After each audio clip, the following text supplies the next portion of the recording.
తాకట్లో ఉన్న బంగారాన్ని విడిపించి ఆ రోజున మార్కెట్ ధర కట్టి మిగిలిన డబ్బును మీకు అందిస్తుంది కొమ్మూరి గోల్డ్.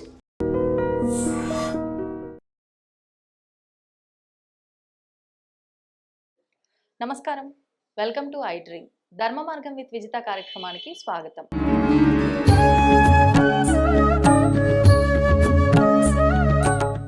ప్రస్తుతం మనతో పాటు ఉన్నారు ఋగ్వేద అధ్యాపకులు సంతోష్ కుమార్ ఘనపాటి. ఇప్పుడు గురుగారితో మాట్లాడి మరిన్ని విషయాలు తెలుసుకుందాం. ముఖ్యంగా మనకి ఎన్నెన్నో సందేహాలు ఉంటాయి. మన ధర్మం గురించే కానివ్వండి, మన పండుగల గురించే కానివ్వండి, అసలు ఎందుకు జరుపుకుంటున్నాము, ఎందుకు ఆచరిస్తున్నాము, ఆచరించకపోతే ఏమవుతుంది, మరి ఆచరిస్తే ఎలా ఉంటుంది, ఇలాంటి సందేహాలన్నీ కూడా గురువు గారిని అడిగి సవివరంగా తెలుసుకుందాం.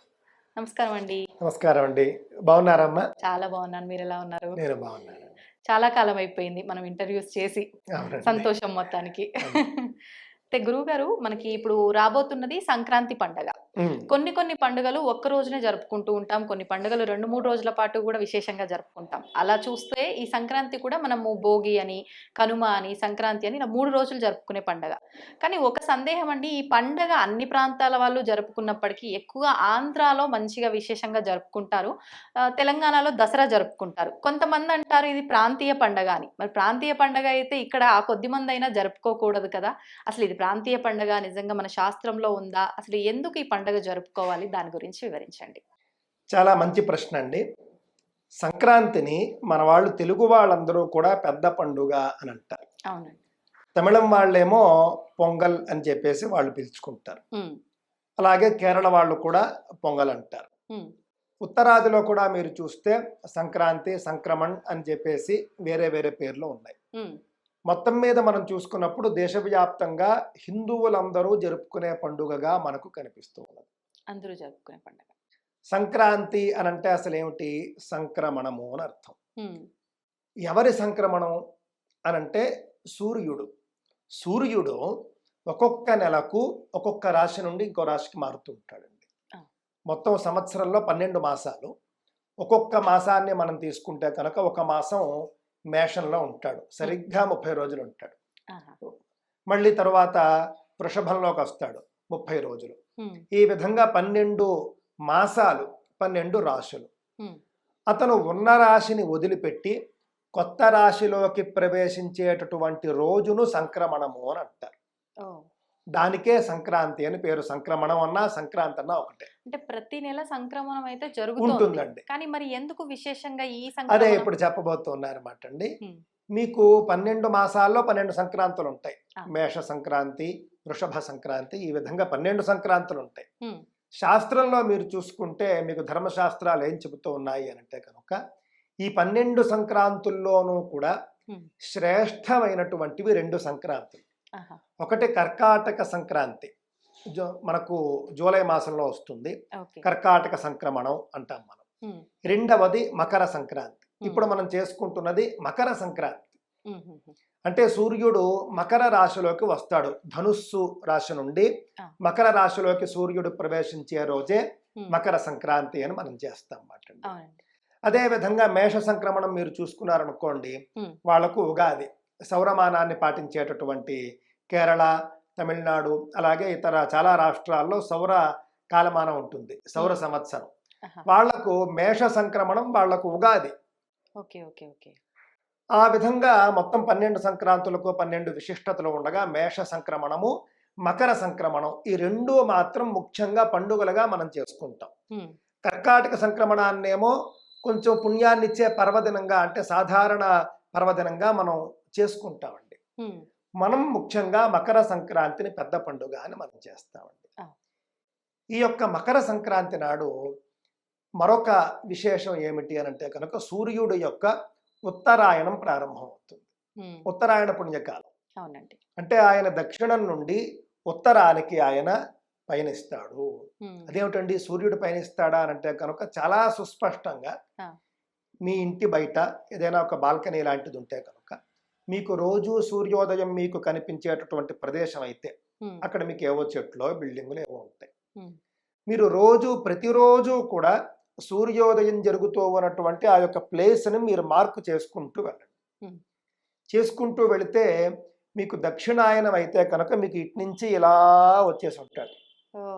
ఉత్తరాయణం అయితే కనుక ఇటు నుంచి ఇలాగా వచ్చేసి ఉంటాడు. ఇది అందరికీ కూడా అనుభవ సిద్ధం, ఊరికే నోటమాట కాదు. గమనిస్తే స్పష్టంగా అర్థమవుతుంది. ఒక ఆయన ఎవరో పెద్ద ఫోటోగ్రాఫర్ ఒక ఆయన ఆ, ఈ ఉత్తరాయణ దక్షిణాయనాలని ఆయన చిత్రీకరించాలనుకున్నాడు. ఉమ్, అనుకుని మొత్తం 360 రోజుల్లోనూ కూడా 180 రోజులు 180 క్లిప్స్, ఆహాహా.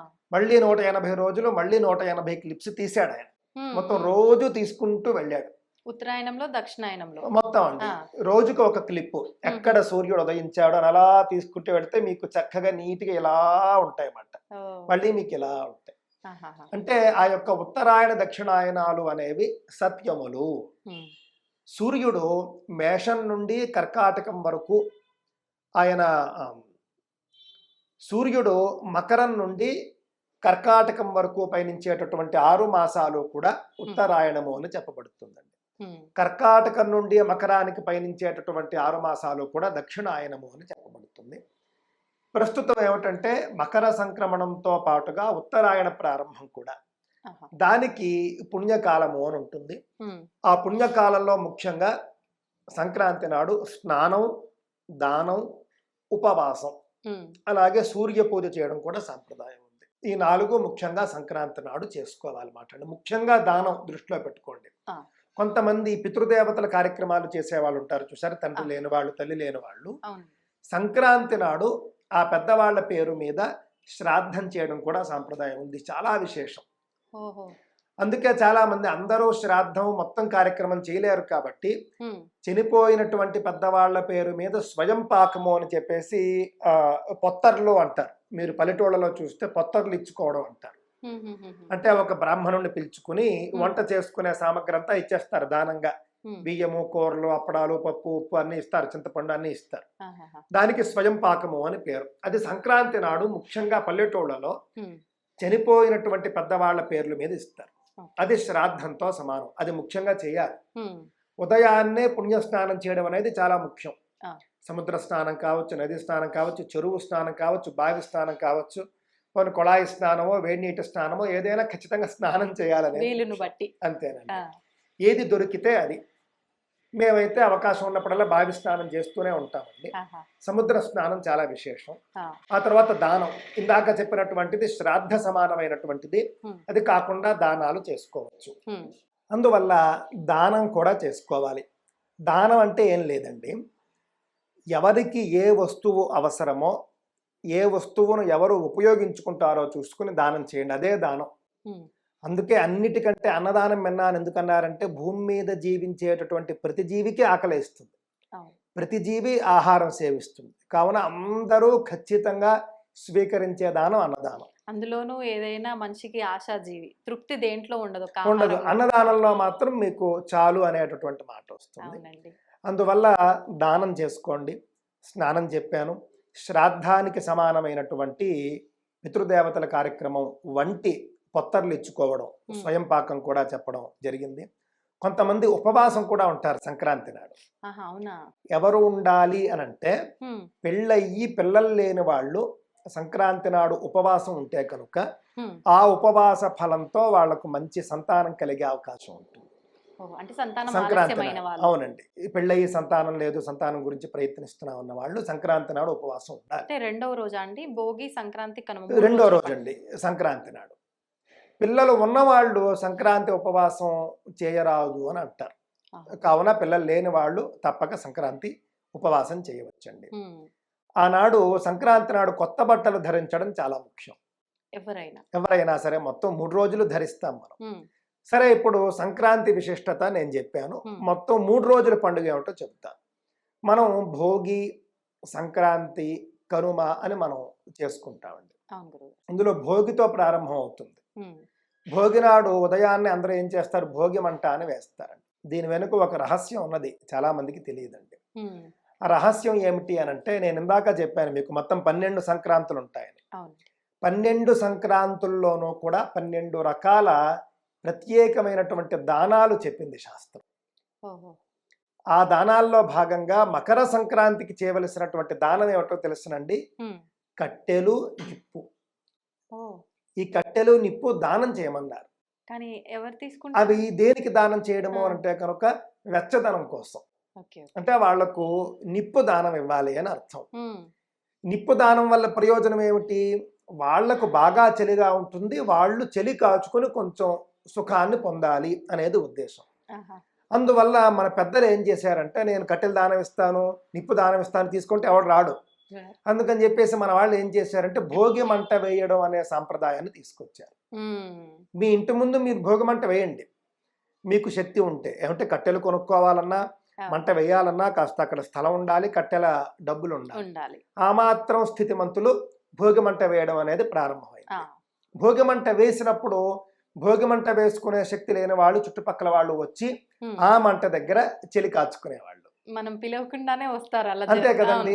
ఆ విధంగా మకర సంక్రాంతి నాడు చేయవలసినటువంటి, అంటే మకర సంక్రమణ ప్రయుక్తంగా చేయవలసినటువంటి ఆ యొక్క నిప్పు దానము అనేటటువంటిది ఏదైతే ఉందో దానిని మనం భోగి మంట రూపంలో ఇంతకాలము కూడా పాటిస్తూ వచ్చాం. అది దృష్టిలో పెట్టుకోవాలి. ఇది నేను ఎందుకు చెప్పానంటే, మీరు భోగి మంట వేయాలనే సంకల్పం మీకుంటే మీ సొంత కట్టెలతో మీరు వేయాలి. మీరు డబ్బిచ్చి సొంత కట్టెలు కొనుక్కుని వచ్చి మంట వేయండి. కానీ ఇంట్లో ఉన్న పాత వస్తువులు, పనికిరాని వస్తువులు, ఇంట్లో ఉన్నవి ఎప్పుడూ కూడానండి ఈ కేవలం చెక్క తప్ప, అందున కూడా మంచి చెక్క దృష్టిలో పెట్టుకోండి. అంటే పాడైపోయినటువంటి, చెదపట్టినటువంటి, ఒకవేళ చెదపట్టి ఉన్నా కూడా మీరు శుభ్రం చేయాలి. దాన్ని శుభ్రం చేసి దానికి మేకులు అవి ఉండకూడదు. మేకులు అవి కొట్టుంటే అవన్నీ తీసేయాలి. తీసేసి పరిశుద్ధమైనటువంటి చెక్కని, మీ సొంత చెక్క అయితే మీరు తీసుకురావచ్చు. అంతేగాని కొంతమంది ఏం చేస్తారంటే అన్ని ఇళ్ళు తిరుగుతూ ఉంటారు, రాత్రి పడుకున్నప్పుడు అక్కడ ఏదో చెక్క. అది కరెక్ట్ కాదండి. భోగి మంట వేయడానికి కూడా ఒక ఫలితం ఉంటుంది. మీరు భోగి మంట వేస్తే ఆ భోగి మంటను చుట్టుపక్కల వాళ్ళందరూ చలి కార్చుకుంటే మీకు మంచి ఫలితం వస్తుంది. అది మీరు అన్నట్టు మన సొంత ఖర్చులతో చేస్తే, అది సొంత ఖర్చులతో మన ప్లేస్లో మన కట్టెలు, మన నిప్పు మనం చక్కగా వేసి 10 మందిని పిలవచ్చు. మేము భోగి మంట వేస్తూ ఉన్నాము, మీరు రండి అని చెప్పేసి. అలాగా భోగితో మొదలు పెడతారు, కానీ 3 రోజులు వేయచ్చు. మొత్తం భోగి, సంక్రాంతి, కనుమ 3 రోజులు భోగి మంట వేసుకోవచ్చు. తద్వారా మకర సంక్రాంతి విహిత దానములు చేసినటువంటి ఫలితం మీకు వస్తూ ఉన్నది. ఆ విధంగా భోగి మంటతో ప్రారంభిస్తాం. అదే మంట మీద మనం వేడి నీటిని కాచుకుంటాము. కాచుకొని చక్కగా అందరూ స్నానం చేస్తారు, తల రుద్దుకొని స్నానం చేస్తారు. ఈ పండుగల్లోనైనా కుంకుడుకాయలతో స్నానం చేయమని నేను కోరతాను అందరినీ కూడాను. కుంకుడుకాయల వాడకం మనం మానేస్తే, పండించడం మానేస్తారు. కుంకుడుకాయ అంతరించకపోతే మనకు లేనిపోని రోగాలన్నీ కూడా ఈ యొక్క కొత్త షాంపూలతో వస్తున్నాయి. మీకు కుంకుడుకాయలో ఉన్నటువంటి ప్రత్యేకత ఏమిటో చెప్పమంటారండి? కుంకుడుకాయ మీకు 2 in 1. మీరు షాంపూగా వాడచ్చు, సబ్బుగా వాడచ్చు. మీకు పూర్వకాలం ఏం చేసేవారు తెలుసు కదా మీకు? కుంకుడుకాయని పద్ధతిగా మన నానమ్మలు వాళ్ళు కలిపి తయారు చేసి ఇచ్చేసేవారు. అది బాడీ వాష్ లాగా ఒక లిక్విడ్ తయారైపోయేది. తల రుద్దుకోవచ్చు, ఒళ్ళు కూడా దాంతోనే. ఇంకా మీకు మొత్తం కుంకుడుకాయతోనే పని అయిపోతుంది. అంతే. అలా చేసేవారు. ఇప్పుడు పనికిరాని సబ్బులన్నీ వాడి ఇప్పుడు అసలు లేనిపోయిన కొత్త కొత్త రోగాలు, చర్మ క్యాన్సర్లు అవన్నీ సబ్బుల వల్ల వస్తున్నాయి, షాంపూల వల్ల కూడా. అందువల్ల పండుగల సందర్భంలోనైనా కుంకుడుకాయ వాడే ప్రయత్నం చేయండి. కుంకుడుకాయతో శుభ్రంగా తలంటుకుని స్నానం చేయండి, కొత్త బట్టలు ధరించండి, మీ సాంప్రదాయాలను బట్టి బొట్లు పెట్టుకోండి. భోగి పండుగ నాడు ఎలాగో బంధువులు వస్తారు, భోజనాలు అన్ని మామూలే. సాయంత్రం భోగి పళ్ళు పోయడం అనేది చేస్తారు. అంటే చిన్నపిల్లలకి భోగి పళ్ళు పోస్తారు. ఇది ఎందుకంటే దిష్ట? అవునండి. అంటే పిల్లలకు బాలారిష్ట దోషాలు రాకుండా, అలాగే గ్రహ పీడలు, చీడపీడలు అంటాం మనం, అలాంటి పిల్లలకు సహజంగా అంటేటటువంటి చీడపీడలు రాకుండా భోగి పళ్ళు అనేవి చాలా అద్భుతంగా పనిచేస్తాయి. పిల్లలు అంటే ఎన్ని సంవత్సరాల నుంచి ఎన్ని సంవత్సరాలు? 6 ఏళ్ల వయసు ఉన్న వాళ్ళ వరకు చేస్తారండి మామూలుగాను. సరే 12 ఏళ్ల వరకు కూడా చేసేస్తున్నారు ఈ రోజుల్లో. ముఖ్యంగా 6 ఏళ్ల వయసు వరకు ఉన్నటువంటి పిల్లలందరికీ భోగి పళ్ళు సాయంకాలం పోస్తారు. ముత్తైదువులు, సువాసనలు వాళ్ళందరూ వచ్చి భోగి పళ్ళు పోసి అక్షతలు వేసి ఆశీర్వదించడం. అంటే పిల్లలకు సాయంత్రం స్నానం చేయిస్తారు, కొత్త బట్టలు వేస్తారు, బొట్టు పెడతారు, చక్కగా కూర్చోబెడతారు, భోగి పళ్ళు పోయిస్తారు. దానివల్ల రోగాలు రాకుండా ఉంటాయి. అది కూడా మనం దృష్టిలో పెట్టుకోవాలి. ఈ భోగి పళ్ళ సాంప్రదాయంలో రేగు పళ్ళు వాడతారండి. రేగు పళ్ళనే సంస్కృతంలో బదరీ ఫలాలు అని అంటారు. వాటికి విశేషమైనటువంటి ఫలితం ఉన్నది. రేగుపళ్ళు అనేటటువంటివి ఆ యొక్క పిల్లల శరీరం మీద వేస్తారు. వాటితో పాటు చెరుకు ముక్కలు ఏర్పాటు చేసుకుంటారు. రాగి నాణేలు అంటే రాగి కాయిన్స్ ఏర్పాటు చేసుకుంటారు. అసలు పూర్వకాలం రాగి కాయిన్స్ ఏర్పాటు చేసేవారు. ఇప్పుడేమో మామూలు రూపాయి కాసులు వేసేస్తున్నారు. కానీ ఇప్పటికీ దొరుకుతూ ఉన్నాయండి. రాగి కాయిన్స్ అమ్ముతారు, అవి తెచ్చుకోవచ్చు. అవి అలాగే కొమ్ము శనగలు, పువ్వులు, ఈ 5 కలిపి భోగి పళ్ళుగా వేస్తారు. ఇంకోసారి చెబుతున్నాను, దృష్టిలో పెట్టుకోండి. రేగు పళ్ళు, చెరుకు ముక్కలు, రాగి నాణెములు, కొమ్ము శనగలు, పువ్వులు, ఈ 5 కలిపి భోగి పళ్ళు అని చెప్పేసి పిల్లల మీద వేస్తారు. అక్షతలు వేసి ఆశీర్వదిస్తారు పెద్దవాళ్ళందరూ. తద్వారా వాళ్ళకు బాలారిష్ట దోషాలు అవి ఉండవు, చాలా సుఖంగా ఆరోగ్యంగా ఉంటారు అని చెప్పేసి. రెండవ రోజు సంక్రాంతి పండుగ. ఆ రోజు కూడా ఉదయాన్నే లేచి చక్కగా చలిమంట వేసుకోవచ్చు. వేసుకున్న తర్వాత అదే మంట మీద వేడి నీరు కాచుకుని, నేను కొన్ని ప్రత్యేకమైన సూచనలు చేస్తూ ఉంటాను అన్నమాట. ఇలాంటి పండుగల్లోనైనా సరే, అంటే సాధారణంగా మనం వేడి నీటి స్నానం చేసేటటువంటి పండుగల్లో సంక్రాంతి ముఖ్యం.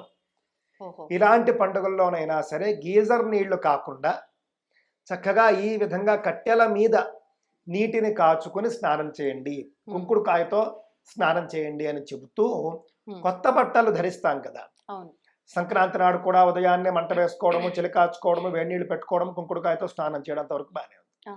కొత్త బట్టలు ధరించాలి. ఈ కొత్త బట్టలు సహజంగా పండుగలు అనేసరికి ఆడవారు షాపింగ్కి వెళ్ళి చీరలే కొనుక్కుంటారు ఎక్కువగా. పండుగ అనేసరికి వాళ్ళు చీరలే కొంటారు.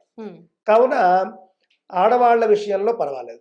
మగవాళ్ళ దగ్గరికి వచ్చేసరికి ఏం చేస్తున్నారు పండుగ అంటే, వీళ్ళు షర్ట్లు, జీన్ ప్యాంట్లు వీళ్ళు కొనుక్కుంటారు. ఇప్పుడు వస్త్రధారణ గురించి మనం మాట్లాడుతాం, ఆడవారు ఇలా కట్టుకోవాలి చేసుకోవాలి అని. అత్యధికంగా పండుగలకు పెళ్లిళ్లకు ఆడవాళ్ళు బాగానే చీరలే కొనుక్కుంటారు. కానీ మగవాళ్ళు ఎల్లప్పుడూ ప్యాంటు షర్ట్లు. మరి మన పంచెకట్టు ఏమైంది అంటే, ఈ యొక్క పంచె అనేసరికి మన వాళ్ళందరూ అబ్బాయిలు భావించేది ఏమిటంటే, అదేదో వేద పండితుల బట్ట, లేకపోతే పౌరోహిత్యం చేయించే వాళ్ళ బట్ట, లేకపోతే ఖచ్చితంగా పూజలు చేయించినప్పుడే కట్టుకునే బట్ట అని అనుకోవడం పక్కన పెట్టాడు. అంటే కనీసం పండుగల్లోనైనా సరే పంచె కొనుక్కోవచ్చు కదా. మీరు పండుగ బట్టలు అని కొనుక్కోవడానికి వెళ్తారు కదా, చక్కగా మంచి పంచె, పోనీ షర్టే వేసుకోండి కాదంటారు. దాని మీద ఒక కండువా, రాజకీయ నాయకుల కండువా లాగా ఒకటి వేసుకోండి. చాలా మందికి ఏమనిపిస్తుంది, పంచె చిన్నతనంగా భావించే వాళ్ళు కొంతమంది ఉంటారు. నేను మొన్న చూశాను మాట అండి, ఒక మంచి పట్టు పంచె, కండువా, షర్టు, ఈ యొక్క మొత్తం సెట్టు ఎంత అని అడిగాను. నాకు బాగా నచ్చింది. ఎంత అని అడిగితే 30,000 రూపాయలు చెప్పాడు. అంటే అంత బాగుంది. ఇది 30,000 ఇవ్వచ్చు అనిపించేట్టుగానే ఉంది. అంటే మీకు పంచే కండువా అంటే సాంప్రదాయ వస్త్రాల్లో కూడా అద్భుతమైనటువంటి వచ్చేసాయి. అంటే అన్ని విధాలుగా ఉన్నాయి. అంటే మీరేదో పంచె కట్టుకుని అయ్యో చిన్నతనంగా ఏదో పాడైపోయిన పంచె, పాత పంచెలాగా భావించక్కర్లేదు. మంచి లగ్జరీ పంచెలు, మంచి కాస్ట్లీ పంచెలు దొరుకుతున్నాయి. అవి కొనుక్కొని పండుగకి వేసుకోవచ్చు, కొత్తల్లుడికి పెట్టచ్చు. ఆ విధంగా అబ్బాయిలు కూడా పండుగలకు పంచెలు ధరించండి. అమ్మాయిలు చీరలు ధరిస్తారు, లేదా లంగా ఓణీలు ధరిస్తారు. ఇది చెబుతున్నాను. ఈ విధంగా సాంప్రదాయ వస్త్రధారణ స్త్రీ పురుషులిద్దరూ ఈ సంక్రాంతి పండుగకి చేసుకోండి అని చెబుతూ, సంక్రాంతి నాడు సాధారణంగా కొత్త బట్టలు ధరించడం, బొట్టు పెట్టుకోవడం, పెద్దవాళ్ళ ఆశీస్సులు తీసుకోవడం, ఇందాక చెప్పినట్లుగా దానాలు అవి చేసుకుంటారు. బంధువులు వాళ్ళు వస్తే ఆటలు అవి చాలా చక్కగా మనందరికీ తెలిసినటువంటిది. గాలిపటం వేసుకోవడాలు, గాలిపటం పోటీలు చాలా చోట్ల చేస్తూ ఉంటారు. అది కూడా ఒక ప్రత్యేకంగా మనకు కనిపిస్తుంది. సంక్రాంతి తరువాతి రోజును కనుమ అంటాం మనం. ఈ యొక్క కనుమ నాడు సహజంగా ప్రయాణాలు చేయకూడదండి, చేయరు. అంటే కనుమ అంటే ఏమిటంటే, పంచ కనుమలు అని ఉంటాయి మొత్తం సంవత్సరంలో. 5 కనుమలు. సహజంగా మనకు సంక్రాంతి కనుమే తెలుసు. 5 కనుమలు అని ఉంటాయి. 5 కనుమలు ఏమిటట, సంక్రాంతి తరువాత రోజు ఒక కనుమ. అదే విధంగా జాతరలు అని చేస్తారు, గ్రామ దేవతల జాతరలు. ఆ జాతర చేసినటువంటి తరువాత రోజుకు కూడా కనుమ అని పేరు ఆ గ్రామవాసులకి. అదే విధంగా కొన్ని సందర్భాల్లోని జరగకూడనివి జరిగి గ్రామం తగలబడిపోయి ఉంటుంది. ఆ తరువాత రోజుకు కూడా కనుమ అని పేరు. ఒక కుటుంబానికి ఒక కనుమ ఉంటుంది. ఆ కుటుంబంలో ఎవరైనా చనిపోయి శవదహనం చేసినటువంటి రోజు ఉంటుంది. ఉమ్, ఉమ్, ఆ తరువాత రోజు కనుమ అన్నారు. ఆహా, అలాగే గ్రహణం వచ్చినటువంటి తరువాత రోజు కనుమ అని అన్నారు. ఆ, ఈ 5 రకాల కనుమల నాడు కూడా ప్రయాణం చేయకూడదు. శూల అని ఉంటుంది. ఉమ్, అది శ్రేయస్కరం కాదు అని అర్థం మాటండి. ఓకే. ఈ పంచ కనుమల్లో సంక్రాంతి తరువాత రోజు కనుమ కూడా ఉన్నది. ఇది అందరూ ఆచరించాల్సింది. ఇది అందరూ పండుగ ఆచరిస్తారు. తర్వాత. ఇది సంక్రాంతి తరువాత కనుమ, గ్రహణం తరువాత కనుమ అందరూ అందరూ ఆచరించారు అన్నమాట. ఆచరించాలి. ఉమ్, కావున కనుమ నాడు ప్రయాణం చేయరు. ఇతర ఆచారాలు సంక్రాంతి నాడు ఏవైతే స్నానము, పానము, కొత్త బట్టలు అవన్నీ కనుమ నాడు కూడా ఉమ్, మన వాళ్ళు చేస్తారన్నమాట అండి. ఇది మాత్రమే కాకుండా సంక్రాంతి పశువులకు, రైతులకు గొప్ప పండుగ. రైతులు వాళ్లకు పంట చేతికి వస్తుంది. అవును. ఆ పంట మొత్తం కోత అయిపోయి మొత్తం సిద్ధంగా ఉంటుంది. ఉమ్, పశువులు ఎంతో సేవ చేసి ఉంటాయి. అవును. అందుకని వాటిని కూడా శుభ్రంగా కడిగి అలంకరించి వాటికి బట్టలు ఇచ్చుకుని కృతజ్ఞత చెప్పుకుంటారు. ఉమ్, పంట వచ్చి ఉంటుంది కాబట్టి అది ఒక రకమైనటువంటి పండుగ వాతావరణం వాళ్ళకు సహజంగానే అవును. రైతుల ఇళ్లల్లో ఉంటుంది. రైతులు కూడా పాపం ఉమ్, రైతులు కూడా పాపం ఇంటి పట్టున ఉండేటటువంటి రోజులు ఇవి. అంటే అవును. పంట చేతికి వచ్చేస్తే ఇంకా అప్పుడే పొలానికి కొన్ని రోజులు వెళ్ళక్కర్లేదు కదా, విశ్రాంతి. ఆ, మళ్ళీ కొంత సమయం వాళ్ళకి విశ్రాంతి ఉంటుంది. అవును. ఆ విధంగా పిల్లా జల్లా అందరూ కలిసి చేసుకునే పండుగ సంక్రాంతి పండుగ. గ్రామాల్లో కోళ్ల పందాలని అవని ఇవని చేసుకుంటూ ఉంటారు, అది వేరే విషయం. ఉమ్, ఈ విధంగా సంక్రాంతి అనేది చాలా అద్భుతమైనటువంటి పండుగ.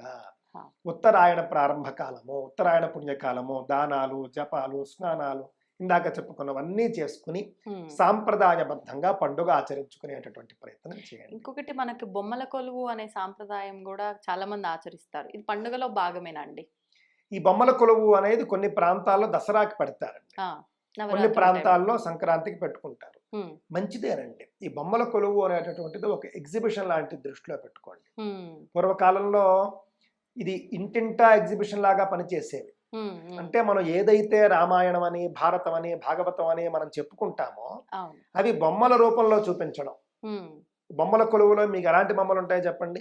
ఆ, రాముడు, సీతారాముడు, అన్ని దేవతా విగ్రహాలు. రావణాసురుడు చంపినట్లు ఇవన్నీ మీకు రకరకాలుగా మన పౌరాణిక పాత్రలన్నీ బొమ్మల రూపంలో మనకు కనిపిస్తాయి అక్కడ. అవును. అంటే మన సనాతన ధార్మిక గ్రంథాలకు ఒక మూర్తి రూపాలు అని చెప్పాలి. ఈ బొమ్మల కొలువుల వల్ల పిల్లలకు ముఖ్యంగా మన యొక్క పౌరాణిక పాత్రల పట్ల, పౌరాణిక గ్రంథాల పట్ల అద్భుతమైనటువంటి ఒక మక్కువ ఏర్పడుతుంది. అవును. పిల్లలు బొమ్మలతోనే ఆటలాడతారు కాబట్టి ఉమ్, వాళ్ళు ఆడుకునేటటువంటి బొమ్మల రూపంలోనే పురాణాలను, ఉమ్. ఇతిహాసాలను అలవాటు చేయడం అనేది మన పెద్దలు మనకు అందించినటువంటి సాంప్రదాయం. కనీసం ఆ బొమ్మలు చూసినప్పుడైనా పిల్లలు ఆ బొమ్మను చూసి ఏదైనా అడిగితే వాళ్ళకి చెప్పడానికి చెప్పాల్సిన- ఉంటుంది. ఇతను ఆ. హనుమంతుడు, ఈయన రాముడు, ఈయన ఆ. కృష్ణుడు, శివుడు, దుర్గాదేవి అని చెప్పేసి ఉంటాయి. చాలా మంది తెలియక బొమ్మల కొలువులో ఉమ్, ఈ అక్కర్లేని బొమ్మలు తెచ్చి చేరుస్తూ ఉన్నారు. ఉమ్, ఉమ్. ఎప్పుడూ కూడా హిందూ ధర్మానికి సంబంధం లేనటువంటి ఒక్క బొమ్మ కూడా బొమ్మల కొలువులో కలపకూడదు, దృష్టిలో పెట్టుకోండి. ఓ. లాఫింగ్ బుద్ధ కూడా మనకు సంబంధం లేదు. ఉమ్. లాఫింగ్ బుద్ధ బొమ్మ కూడా బొమ్మల కొలువులో ఉండనక్కర్లేదు. ఆహాహా. కొంతమంది ఏంజల్స్ బొమ్మలు పెట్టుకుంటారు, అక్కర్లేదు. అవును, అంటే తప్పు. షోకేజ్ లో ఏముంటే అవి పెట్టేస్తున్నారు అవన్నీ చాలా కాదండి, మంది. హిందూ ధర్మానికి సంబంధించిన బొమ్మలే పెట్టుకోవాలి. ఆ, మీరు మైసూర్లో మీరు చూస్తే బొమ్మల కొలువు నాకు తెలిసి దేశవ్యాప్తంగా ఉమ్, మైసూర్లోనే ఫేమస్. ఆహా. అసలు ఒక ఇల్లు పూర్తి బొమ్మల కొలువు పెట్టేస్తారు. ఎప్పుడండి? సంక్రాంతి ఇది టైంలోనా? దసరాకి జరుగుతుంది. దసరాకి జరుగుతుంది. మీరు ఎప్పుడైనా వస్తే నేను తీసుకెళ్తాను. తప్పకుండా. ఉమ్, దాదాపుగా ఒక 2-3 అంతస్తులు ఉన్నటువంటి బిల్డింగ్ మొత్తం బొమ్మల కొలువు పెడతారు అక్కడ. బాబా. మొత్తం రకరకాల బొమ్మలు. మ్యూజియం ఇంకది. అంతేనండి, మొత్తం వేలల్లో ఉంటాయి. ఆ, ఈ వేలల్లో బొమ్మలు పెడతారు. ఉమ్, చాలా అద్భుతం. మేము ఎప్పుడు చూడడానికి వెళ్తాం. ఉమ్, ఉమ్, ఉమ్. అంటే అనేక ఇళ్లలో, పెద్ద పెద్ద ఇళ్లలో పెట్టుంటారు, పిలుస్తారు, వెళ్తాం, ఆ. చూస్తూ ఉంటాం. ఆహాహా. మొత్తం మనదే సాంప్రదాయం ఉంటుంది. ఉమ్, మొత్తం మన యొక్క చరిత్ర, మన యొక్క సాంప్రదాయం, ఇతిహాసం ఇదంతా కూడా బొమ్మల కొలువు రూపంలో మన పిల్లలకు అలాగే ప్రజలకు చూపించడమే బొమ్మల కొలువు. అవును. మనం దీన్ని సద్వినియోగం చేసుకోవాలి. అక్కర్లేని వేరే మతాల బొమ్మలు, వేరే సంస్కృతుల బొమ్మలు అవును. ఇవేవి కూడా బొమ్మల కొలువులో పెట్టకూడదు, దృష్టిలో పెట్టుకోవాలి. ఉమ్. అయితే ఇప్పుడు ఈ సంక్రాంతి పండగకు ముందు చాలా మంది ఒక సెంటిమెంట్ గా భావిస్తారు. అంటే ఎటువంటి శుభకార్యాలు చెయ్యరు, కీడు అని చెప్పి అంటూ ఉంటారు సంక్రాంతి అంటే. కొన్ని ప్రాంతాల్లో కొన్ని కుటుంబాలు అయితే కొత్త బట్టలు కూడా ధరించరు, కీడు పండగ అని చెప్పి. ఇది వాస్తవమా అండి? అంటే కీడు పండగ అని కాదండి. ఉమ్, ధనుర్మాసంలో సహజంగా ముహూర్తాలు ఉండవు. ఉమ్, ఉమ్. ధనుర్మాసంలో అంటే సూర్యుడు ధనుస్సులో ఉండగా ఆ, శుభకార్యాలు ఏవి చేయరు. ధనుర్మాసం అనేది మీకు సంక్రాంతితో పూర్తవుతుంది. పూర్తవుతుంది. ధనుస్సు నుండి మకరంలోకి వచ్చేస్తాడు. ఉమ్, అసలు మీకు శుభముహూర్తాలు మొదలయ్యేదే సంక్రాంతి తరువాత. అవును. కాకపోతే సహజంగా సంక్రమణానికి 1-2 రోజులు అటు ఇటు ముహూర్తాలు ఉండవండి, దానికి శాస్త్రం ఉంది. అలాగని అది కీడు పండుగ అని కాదు. మీరు సంక్రాంతి నాడు చేయవలసినటువంటి విశేష కార్యక్రమాలు చేయండి అని తప్ప సంక్రాంతి కీడు పండుగ అని కాదు. కొంతమంది భయపడతారు, భయాలకు అంతు లేదు. అయినప్పటికీ అదేం లేదండి. సంక్రాంతి తరువాత నుండి ముహూర్తాలు ఉంటాయి. సంక్రాంతి ముందు ముహూర్తాలు ఉండవు, సంక్రాంతి రోజులు కూడా ఉండవు, సంక్రాంతి తరువాత రోజు కూడా ఉండవు. సంక్రాంతి తర్వాత ఒక 2-3 రోజుల తర్వాత నుండి మీకు అన్ని శుభకార్యాలకు ముహూర్తాలు మొదలవుతాయి, చేసుకుంటూ ఉంటారు. సంక్రాంతితో అప్పటి వరకు లేనటువంటి ముహూర్తాల కాలం పూర్తయి ముహూర్తాల కాలానికి ఒక అడుగు పడుతుంది. కావున కొత్త బట్టలు ధరించాల్సిందే. ఆ పండుగ 3 రోజులు కొత్త బట్టలు ధరించాల్సిందే. సంతోషం గురుగారు. ప్రతి సంవత్సరం ప్రతి పండగ జరుపుకుంటున్నప్పటికీ మళ్ళీ కొత్త కొత్త సందేహాలు వస్తూనే ఉంటాయి. అవన్నీ కూడా చక్కగా నివృత్తి చేశారండి. ధన్యవాదాలు. చాలా సంతోషం. And for more videos, Please subscribe to iDream. Please subscribe to iDream. Please subscribe iDream. And please subscribe to iDream. For more videos, subscribe to iDream. please like, share and subscribe to the channel. Congratulations, iDream. Subscribe to iDream. Subscribe to iDream. So subscribe to iDream Media. iDream ki iDream team అందరికి huge congratulations. Please subscribe iDream Media. Please subscribe to iDream. Subscribe iDream. Please subscribe to iDream. iDream అంటే నా కళల ఛానల్ను subscribe చేసుకున్న నోరు తిరుగుతలేదు, మీరైతే గంట గుర్తు కొట్టండి. For more such videos, please subscribe to iDream. Subscribe to iDream. Please subscribe to iDream. Please subscribe iDream Media. Please do subscribe to iDream. Please subscribe to iDream Media. For best entertainment and information, please subscribe iDream. And don't forget to subscribe to iDream.